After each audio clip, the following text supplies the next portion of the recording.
You are listening to episode 65. And I also would like to introduce today the Okiki Video Bootcamp.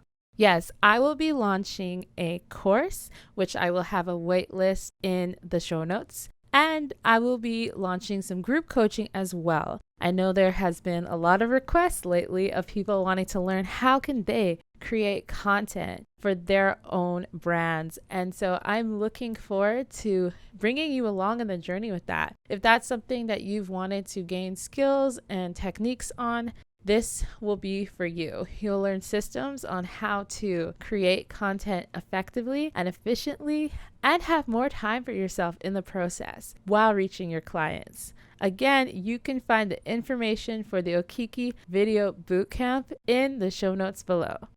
On today's episode, I get to interview one of the people from the Well community who I've gotten to know very well and have so much respect for, and that is Daria Malin. Daria Malin is the owner of Boost Strategic Coaching, and she has been a strategic advisor really for business owners and professionals in the local community of Saskatoon for over 20 years. She has so much marketing and sales and media advertising expertise to bring. But what's really interesting is that she has really looked through the successes and failures of small business and really come up with a toolkit to really help them really succeed, especially during this pandemic. She's also done public speaking and so many other things. And right now, I actually get to help and work on her YouTube videos. So as part of my video offerings, we've gotten to collaborate. So it's been really cool to be part of this collaboration with this community. There's other ladies in the Well that I get to do that with as well, and just learn so much from them. So I'm really excited to share with you her story, her journey, and her expertise in today's episode. By the way, if you have been enjoying these episodes, please definitely leave us a rating and leave me a comment as well. Which episode has impacted you the most? I'd love to hear about how this has been impactful in any way in your journey at all. And on with today's episode. You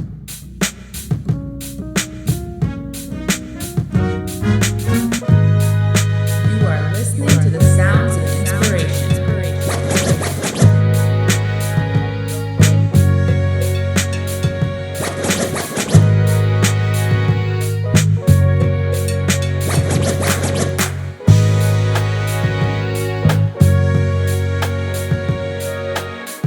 Welcome to the Okiki Podcast, where we make inspirational people known. Brought to you by your host, Fian O'Brien. You are listening to the sounds of inspiration.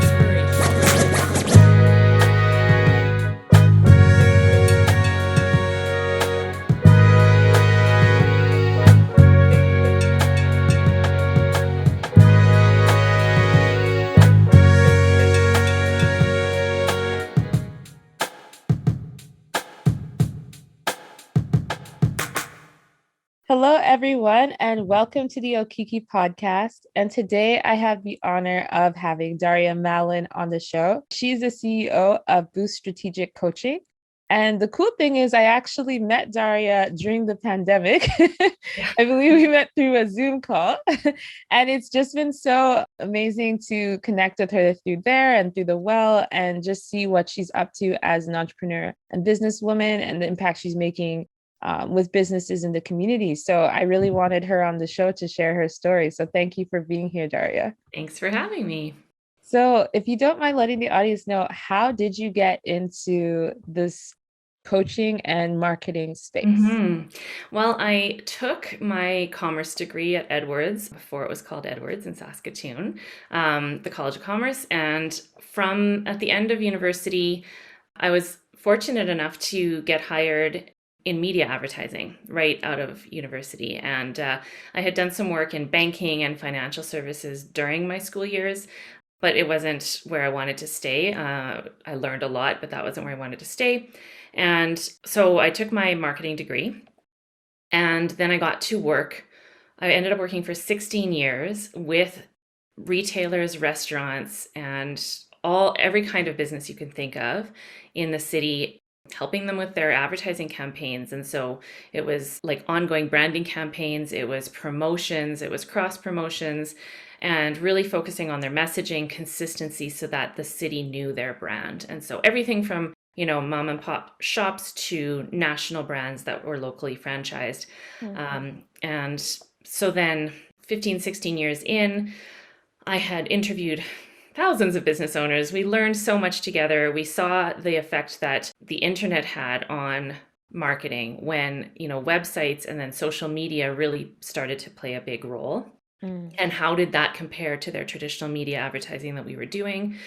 And so I got to the point where I felt that I wanted to work with advertisers beyond just the single lens of being their advertising piece, because there's so much to building a business beyond just putting some ads out there, spending some money to reach some people, And I mean, learning how to sell over all the years I was in advertising sales was a skill set that so many professionals need. And a lot never have an opportunity to learn that. So quite long story short, I saw the opportunity to get into coaching so that I could work with business owners and professionals, because I could teach them both the tools of how to make your advertising campaigns work well, but also how do you build a sales process? How do you build relationships and referrals and a community and a network that grows your business? So sales and marketing were skill sets that I got an opportunity to really learn.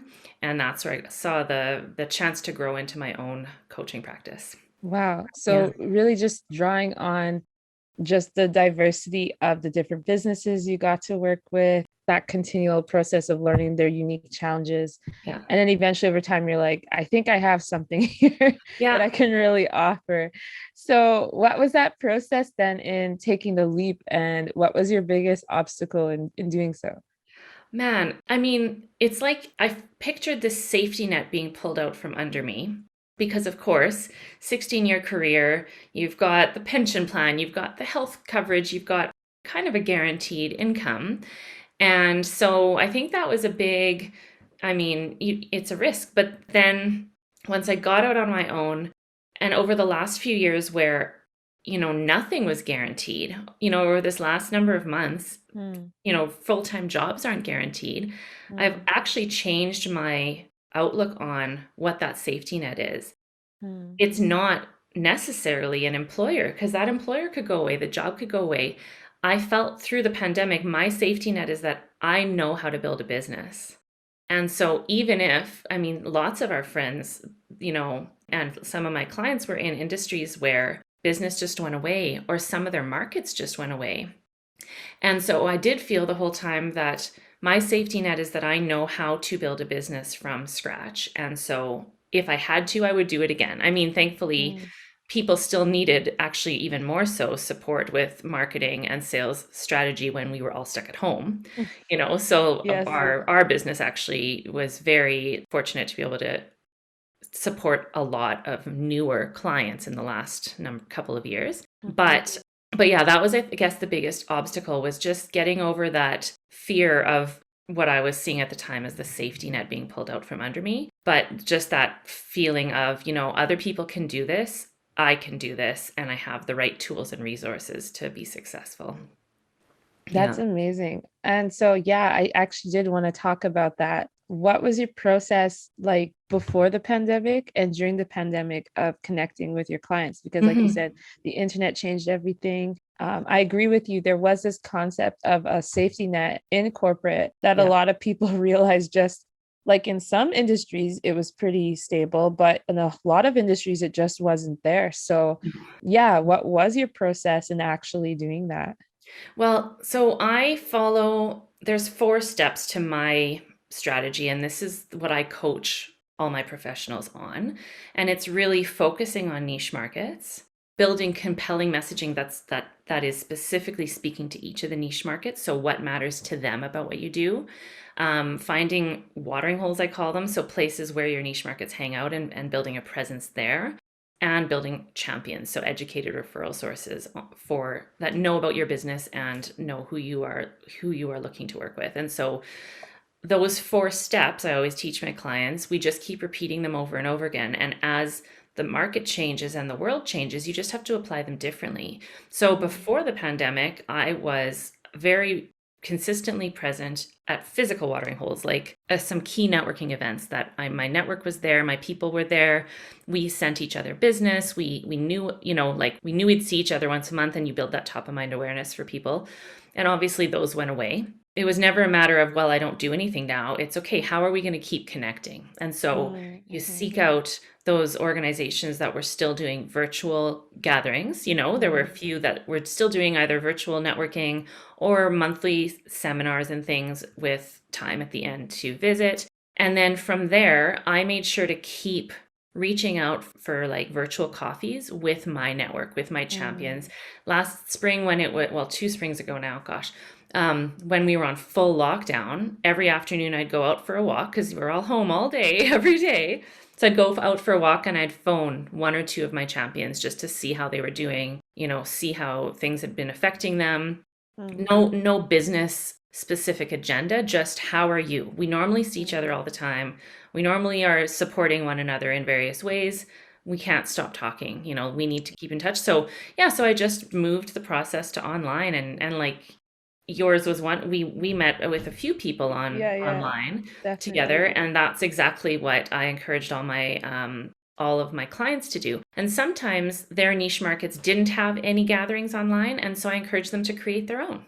Why can't you get 10 like-minded people together online once a month to chat? And that's still the case now. And I think the pandemic has actually expanded some people's businesses beyond our own community, because you don't have the limitations of just serving your own community when everyone can do business online. So I think some of the networking kind of gatherings will continue online because now we've invited people from other markets and they want to keep coming. Yeah, I like how you brought that up. And it's true. I think we're at a few virtual. That's the first time I had met you actually too. And so that was really, it is interesting how those develop new relationships. And I'm even thinking about all the new relationships that have come during the pandemic. For me, even as you're saying it, I'm like reflecting. I'm like, yes, it's true. So then also in that, because like you said, you just kind of took that framework that you've created and then you just transferred it to the online sphere. I also wanted to talk about how you do content creation as well, because I feel like that's something I definitely advocate that entrepreneurs do, but a lot of people don't feel like they have what it takes to be there. They don't think it's their job's that interesting to make content about. So what kind of compelled you to go, okay, I can do this? And what was your process in getting into that? So we are in the information age, and I don't know if that's even what people call it right now, but it's content age. So people don't want just fluff and ad messages. They want content. And when you're building a business, you need to build visibility followed by credibility, and then profitability comes after that. So how do you build visibility? Well, you're online consistently. But how do you make that into becoming credible with your audience? Well, you show value, you show what you know. And I think the fear used to be, and maybe still is with some people, that if I tell people all the things I teach, and especially like I'm a coach, people pay me for advice very specifically, but there's a fear among some that if I share my knowledge online, people aren't willing to pay for it later. Yeah. And I actually find the opposite is true, because you share your knowledge online, people go, oh, that's what this person is about. This is what they do. I want to hire them to do that for me specifically. So it gives you the credibility that people go, oh, this person's legit. They actually know what they're talking about. I trust them to come into my business. Because it is there's a big difference between watching free content online and actually having the expert work with you to apply whatever the learning is to your specific situation. And so, I mean, this can be almost any industry. What do you know? And how can you just showcase it in an entertaining way, or just in a direct way? It doesn't have to be flashy. If you are teaching somebody something new that will help them in their day, then you've provided value and they're willing to watch again. So that's the why behind it. And then how I did it is I just started thinking about all the things we talk about in our coaching every week. And we started a spreadsheet, and I brainstormed 52 ideas. So for 1 year, and I was at the well this one Friday afternoon, and I wrote out a whole bunch of sticky notes of just all the ideas, all the questions that people ask me all the time, all of the things that come up regularly, and all the things I think everyone should know about sales and marketing. So I put them on a whole bunch of sticky notes. And then I hope people like processes, because you asked how I did it. I love processes, so I'll tell you the exact process. So so 52 sticky notes, and then I put them on the wall, and I looked for themes. What are the themes that we're covering here? And we broke them down into 4 themes, activation and attraction. Like there were sort of 4, some about how to specifically do it, some about the why, like what inspires you and why do you keep going. So we have four of them. And then we put them on a spreadsheet, and we just started putting dates next to them. So I have blocked off Friday afternoons. That's my content creation day. And I always encourage people to block off a specific time each week to do this. Otherwise, you're posting on the fly. Like nobody wants you to post at 2:30 in the morning or from the bathroom. It's like, that's not a plan. So I blocked off Friday afternoons, and I try to do 2 videos during that time. I write the script for the video in advance. I have my content manager help me look at it to make sure that it sounds like, sometimes what sounds great in my head, somebody else is like, what are you talking about? So she reviews it. We make sure it's like concise. And then I record on the Fridays. And then now Fian is doing my editing. So yay, Fian's doing my editing. And then Kimberly, who does my social media and content, she takes the script from the video and she makes it into my email newsletter that goes out on Mondays, and she makes it into my blog post and into social posts.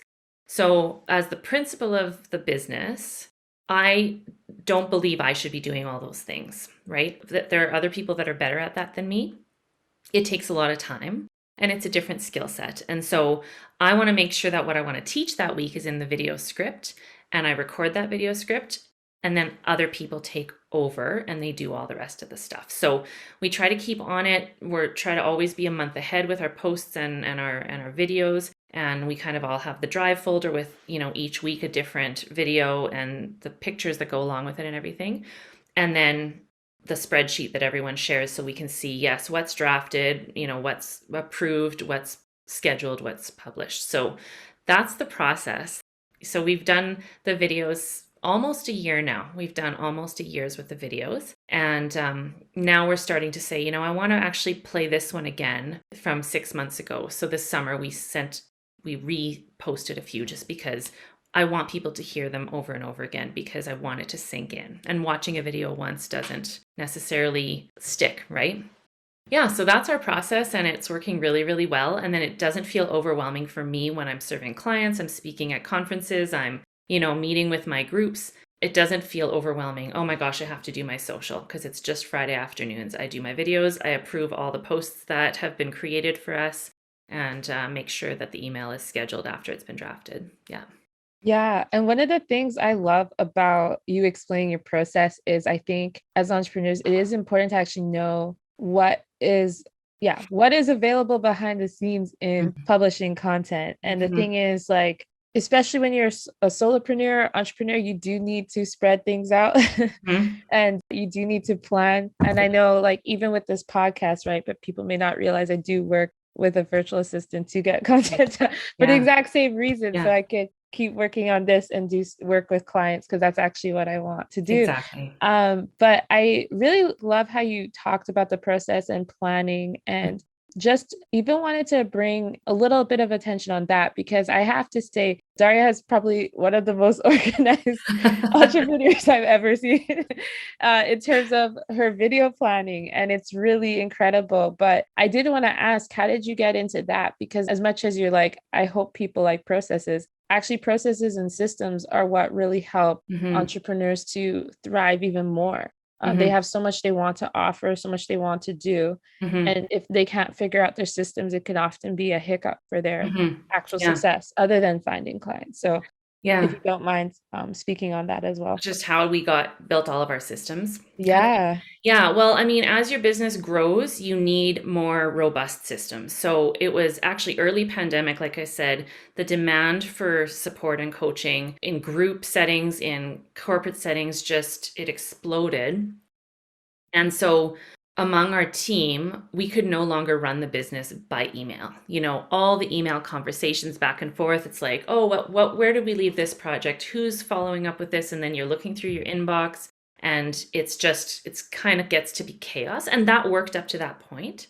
But when we got too busy and we had too many different projects with a million moving parts in them, we knew we needed to build a bigger system. And so we moved over to Asana, which is a project management software. So now all of my team members, and by team members, like I have my virtual assistant, I've got you doing the video, I've got Kimberly doing content, and there's tech support, there's, and my bookkeeper's even in there, so that you create a task and then everyone involved in it is all on the same task. There's timelines, you can assign a deadline, you can reassign, I finished my piece, I'm going to reassign it back to Kimberly, and everything's searchable. So yeah, and before that we'd use Trello, which is a, to-do list app, but then we outgrew that, and Slack for communications, but we outgrew that. So yeah, just look for what you need for where you're at, I had a client yesterday ask, do you think I need a project management software or a CRM? But all he really needed to do was make sure he was connecting with his champions once a month. So I said, just put a reminder on your Outlook calendar. And with your list of champions, so you don't forget anybody, don't complicate it. So I'm always looking for what tech can solve a problem. So Asana is where we're running our whole company. We're using CoSchedule to schedule social media posts. And so Kimberly puts them in, and then I take a peek at them before they get scheduled. And then, yeah, the G Suite, the Google Drive, the Google, all the things, so that you and I and Kimberly, everybody can see the stuff together. So I've always looked for systems, because I've always felt like in business, your hair is always on fire. Even when I was in advertising sales, I had, me and a few other ad reps shared an assistant's time. Yeah. And we had little systems there. I always have my assistant monitor my email and do my calendar bookings with people, because that's, again, so I guess overall, as the lead of your business, your job is to do things that serve your clients, grow your business, and grow your knowledge.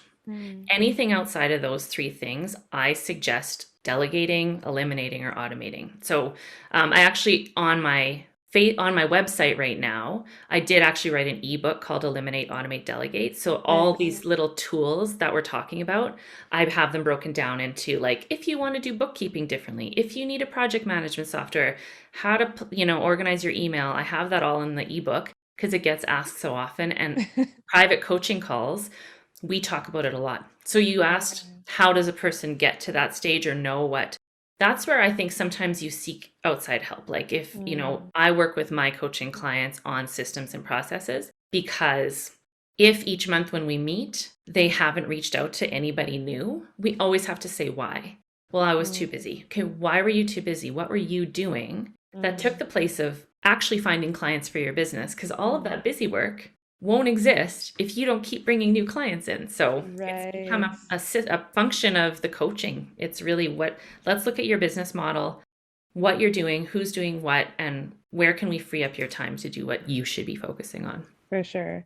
Yeah. And it kind of becomes this chicken and the egg situation, and where to focus and how to focus. And totally. I would assume most entrepreneurs are somewhat creative as well. So then it can also be a matter of where do you focus? How do you focus? And how do you stay organized? And then, like you're saying, when you have more time to do the outreach, people come in. So one of the things, this is pre-interview, but we were talking about how your content has actually attracted people to your business. And that's really interesting in itself, because I think I would say, particularly probably in Saskatchewan too, maybe correct me if I'm wrong in this, but I would assume that people actually creating their content is still somewhat fresh. It's still somewhat new. I feel like it's more outgoing people that will do it, more likely, but it's still something that people are trying to figure out. Is this something I should do? Is this something, is this worth my time? Like you're saying, will this actually results for me? Yeah. And I would say absolutely. Like I said, people want your content for free, not to replace hiring you, but so that they understand what you do and what you know. And so I guess the biggest thing is you can be introverted, extroverted, you can want to put yourself out there or not, But we all are way more worried about what people think of us than they are. And they're not looking at whether your like hair is perfect or your lighting is perfect. You and I were talking about lighting when we got on the call. I'm like, depending on the time of day, it's different all the time. It doesn't matter. And I also say, do it and then keep getting better at it. Do not wait till you think you're perfect at something before launching. I am still nowhere near perfect creating my videos, but if you look at the ones I launched a year ago, I've certainly improved from there. And I look back and I kind of cringe because I'm like, oh my God. But I put it out there. People will be like, oh, she's new at this. But I felt that the content was valuable to the people that were watching it. And so I'd rather them watch it and me look back later and be like, how did you do your hair like that? Or like, you're clearly reading or something, like it just wasn't polished. But I did it anyway, and I got better at it as I was doing it. So I guess when it comes to content creation, I really encourage you to just have progress and do the thing, jump in, and then get better as you go. People aren't going to be judging that closely. And I have bought very expensive online courses where the lady's like not even done her hair. It's wet from the shower. She hasn't even edited out the beginning and the end when she's clicking through to get to her PowerPoint. I'm in a course right now and she'll cough and like choke on and then take a glass of water. She doesn't even edit that out. Or her dog's barking. She doesn't even edit that out. And that's fine because the content is so brilliant. That's what I'm there for. I'm not there because it's supposed to be perfect, right? But I still laugh because I'm like, oh my gosh, when I've done online courses and my videos, I'm like really picky with, the editing and making sure that those like flub ups aren't in there. But some people, like leaders in industries that are making hundreds of thousands of dollars on online stuff, they're not even as worried about polish, So it's better to get it out there. Yeah. Yeah, I love that for sure. It's like anything, you can iterate, you can grow. I think of like how in tech, like you're always trying to improve, and like that's how people should approach it and not be afraid to, put themselves out there because it will always get better. It's just, it can only go up for sure. And in light of everything you're saying, the systems you've created, the new demand that you've seen in this pandemic, where do you see this business in like 5 years? One of the big opportunities that has that we've been pursuing in this last year is actually working with corporations and groups that have a whole bunch of people that need to sell. And we're actually building customized self-directed learning programs for them. So I love my one-on-one coaching. That's still my favorite, like working one-on-one with somebody in their own business, like almost getting behind the curtain and being their co-pilot is still obviously my favorite. And then I also coach live, small groups, like groups of partners at a law firm or those kinds of things.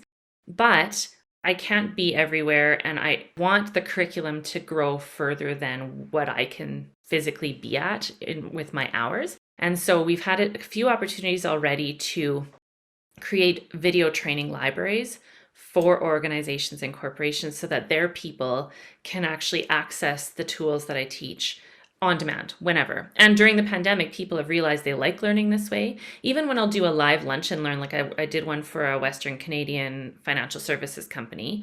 It was in the middle of July on like a beautiful day outside. And some showed up in person, like a lot did, but a lot were on holidays. But then they watched it after and then they implemented it and talked to their managers about it. So I think people are more willing and looking for learning on demand. And so that's where I see the business going. I feel like we'll always have an element of that live group or live private coaching, but I'm excited to be able to reach more people by being able to provide these kinds of programs. So the few that we're working on for this fall, it looks like there'll be a combination of, here's your learning library, plus we'll add a new video each month, but then maybe we'll do a monthly group coaching so that as you're implementing the stuff, we can give you feedback live and answer your questions. So that's where I see the business in 5 years. I think that it'll look a little bit like this, but we'll have a lot more of our curriculum, either branded to a specific organization that they use internally or, to serve some of the local business organizations and such. Yeah, that's really cool. I like how interactive and dynamic that is. I'm definitely a learner that, like, although I love seeing people in person, I definitely love flexibility. So Yeah. that's always like my favorite style of learning. I've Yeah. definitely bought courses or workshops. I'll Mhm. always check if it's recorded because if I Yes, me literally can't too. be there, Me I'll too. check Yeah. it another time Yeah. and get that information in for sure. Yeah. And I guess my last question for you is what do you value the most about the position you're in today? I truly believe that everyone who starts a business really truly has something good to offer their markets, their whoever they are looking to serve. But so many of them stay best kept secrets just because they don't know how to effectively connect with the people who should be buying from them. So I see my role as just getting to teach the tools. Anybody can learn them. Everybody can learn how to sell, build relationships. It doesn't have to feel like cheesy or like yucky sales. It's just you connecting with the people who should be buying from you and genuinely sharing with them what problem you can solve for them and how you can do that. So I think what I love best is that I got to learn this over the years. And so I now get to share it with other business owners and professionals. So I work with entrepreneurs, especially service-based entrepreneurs, but I also work with like technical professionals, professional service providers, everybody from, like I said, investment advisors to lawyers to I work with an architect. So people Cool. who need to find clients Yeah, and yeah. maybe didn't get to learn that skill set in school. So I get to teach them those simple tools, and then I get to be part of their world and keep them accountable to following through on the work that they need to do to hit their goals. So that's, I guess, what I like the most about it. Yeah. That's awesome. Well, Yeah. thank you so much, Daria, for sharing your story and Yeah. sharing your obvious passion for really serving entrepreneurs and seeing them thrive and encourage them to really, keep going and keep going after Yeah. after their goals. Yeah, Yeah, absolutely. just thank you for sharing your value today on the Okiki podcast. Thank you for having me. It was fun. And also, where can the audience find you?